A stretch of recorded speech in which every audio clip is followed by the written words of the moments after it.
Hi, and welcome back to the Positive Prepper. I want to talk today about psychological warfare. So, back in 2020, like any of us could possibly forget, right? The virus was on the move and it was going to kill everybody. It was just going to kill us all off. They used that narrative and have been using that narrative since then, and it worked. And in many cases, it's still working. When the judge struck down the mask mandate just recently on airplanes, many cheered with a relief and a sense of victory, while others bemoaned the facts that the unvaxxed were going to kill them. Keep in mind that many of the ones who wanted masks to be a choice were, in fact, already vaxxed, but they felt everything should come down to personal choice. That's how much the psychological warfare has impacted people's ability to see past their own fear and recognize that people should have free destiny and choice. This is how psychological warfare works. Break people down, repeat narratives, and repeat solutions so much that people forget to question the motives or do their own research to see if what they're being told is the truth. Now, I'm not here to bash on anyone who makes whatever decision for themselves. That's as it should be. But remember those images you have seen that presented a much different truth than what reality actually was, such as a weatherman standing in a flood, when in reality he was standing in a ditch. The videos of overcrowded hospitals in New York that were actually taken a couple years before in a different country. And the images of the illegal immigrants being horsewhipped. We all know the truth about these images, but that's part of their psychological warfare tactics. They wanted us to fear climate change. Remember that climate change was moving so fast that by 2020 we'd have no earth left to enjoy. It would all be wiped out. I challenge you to go to any of those climate change summits on YouTube or interviews or news media and find any that talk about the sun and how its cycles actually have a huge impact on our climate. You know, just to really simplify it, a solar maximum makes it warmer. Solar minimum makes it colder. But of course, it depends on a lot of different factors like seasons in which the sun is active or dormant, which way the earth is tilted, and what's happening on the earth's surface at the time, such as hurricane season, normal dry season. All of these things impact the sun's the global effects of the sun's activities.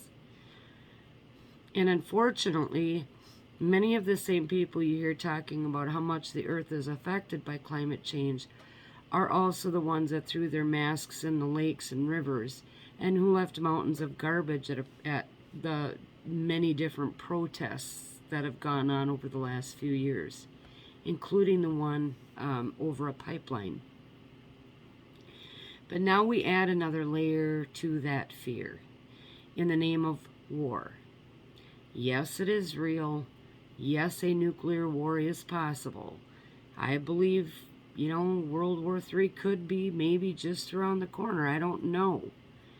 But here's where it gets dicey.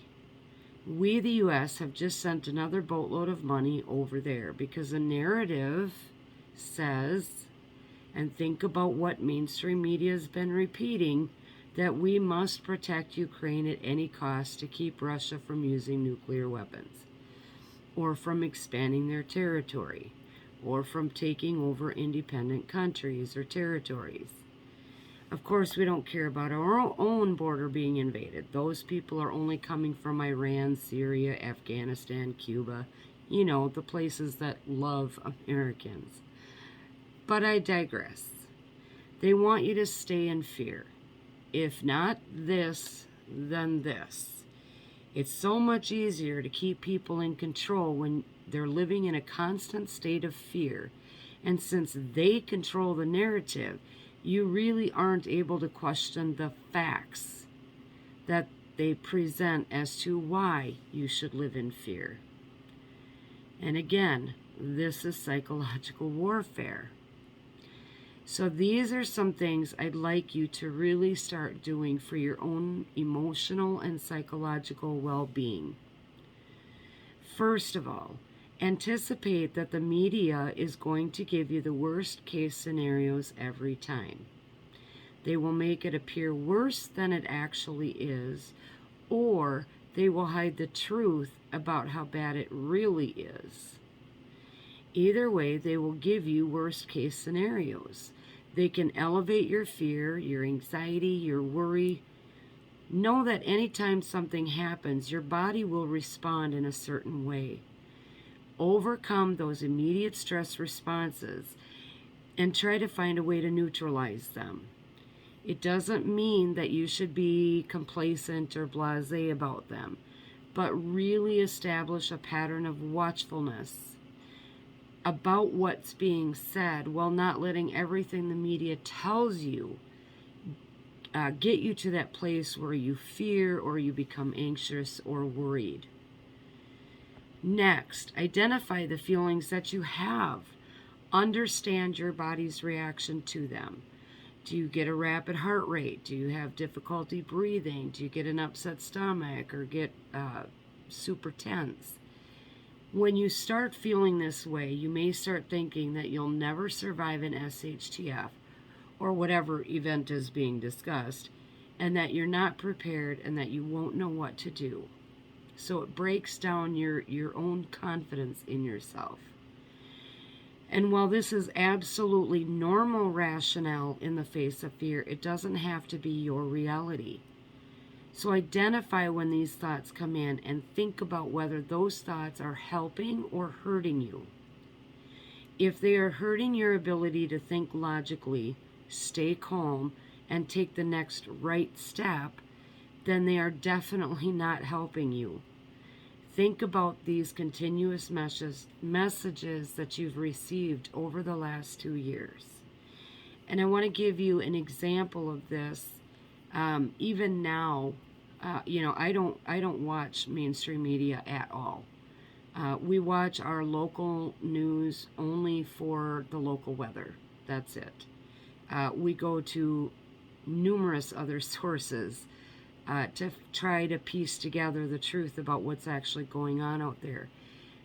But I notice that if something's happening that really affects me, my stomach gets tight, I start breathing heavier, I start getting angry almost, and then I immediately shut it off and I walk away and I identify what's going on. Why am I feeling this way? Why is this affecting me this way? And making sure that it's not sort of tipping me off balance as far as my confidence and my ability to see through all of this and put together the reality of what's going on versus what I'm being told. So when that happens, you have to manage those feelings. When you start feeling overwhelmed, angry, helpless, or hopeless because of the fear, do some deep breathing to calm down and give yourself time to think rationally, as I just talked to you about my own experiences. Talk to yourself. Positive self-talk is very highly underrated. Tell yourself that you know you can get through this, that you won't let the fear control what you need to be doing. Despite how unprepared you may feel you are, at this point, as of this video and all the other videos that you've seen or the materials that you've read or the people that you've talked to, know that you have done what you can and you have done what you need to do. You have a far greater chance of survival than someone living down the street that decided to keep their head in the sand and just continually buys into that psychological warfare.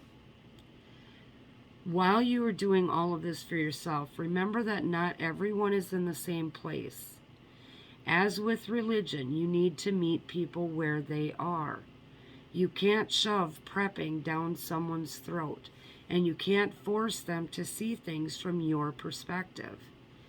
Challenge them on their thinking, but remember that everyone deals with their fear and their panic and anxiety differently. Offer your support to them, encourage them to think rationally, and maybe help them identify a starting point. It's always better to mentally and emotionally prepare yourself for crisis situations before they become all-consuming, like when an SHTF happens. Okay? We live in a problem-oriented world right now. When one crisis ends, another begins. That's exactly what they want. When you are living in peace and calmness, you are less apt to fall for their sleight-of-hand tactics. And you are more apt to watch what's happening with both hands, right? This is where having a place to network is so vitally important. Find people you can talk to. This is one of the big reasons that I'm here talking to you now. It isn't because I know everything or believe I'm an expert. It's because I know what it feels like to know what I know and not have anyone to talk about it. Or to know what I don't know and not have anyone to talk with about it. The reality is we are facing many fronts from which SHTF can happen. There are many directions from which psychological warfare is being implemented, whether it's MSM, social media, advertisements. We're getting into those political ads. It's pretty much anything that we read, hear, or see all day. This will have a far less impact on you when you are mentally and emotionally prepared and able to think critically about your own situation through the lens of your own values, ideals, and experiences. And that's why I continually say to do your own research. Never panic because of what they say or what you hear. Take a deep breath. Do your research. Try to figure out what it is. And if doing that research causes that anxiety, step away from it for a while. Okay? I hope that this helps identify some of the reactions that people might be having, especially with all the news about the war and the food prices, gas prices, bird flu, all of that kind of stuff. I hope this helps you create an environment, an emotionally healthy environment, by giving you some tangible things that you can do. My next videos will be centered on things people with minimal incomes can do. I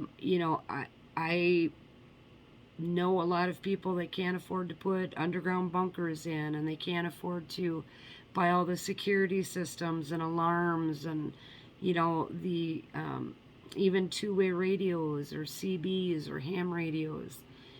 So I'm going to try to show some ways that you can do things that don't cost a lot of money, and in some cases only require things that you probably have on hand at your home. Okay? I'm also going to do something different. I am going to throw in some freebies when I can. So things like a Brita water filter, or a Brita water bottle with filters, flint and steel for fire starting, knife sharpeners, seed packets, that type of thing. So what I will do on some of my videos, as soon as I get some of this stuff here and stocked up, I will pose a question at the end of my video. And the first one to respond to that question will get whatever that freebie for that video is. So look for that in the coming weeks. I can't give like a start date, but I will definitely try to let you know like a week or so before I'm going to start doing them, so that you all have an equal chance. So I hope this video helped you guys. As always, may God bless you.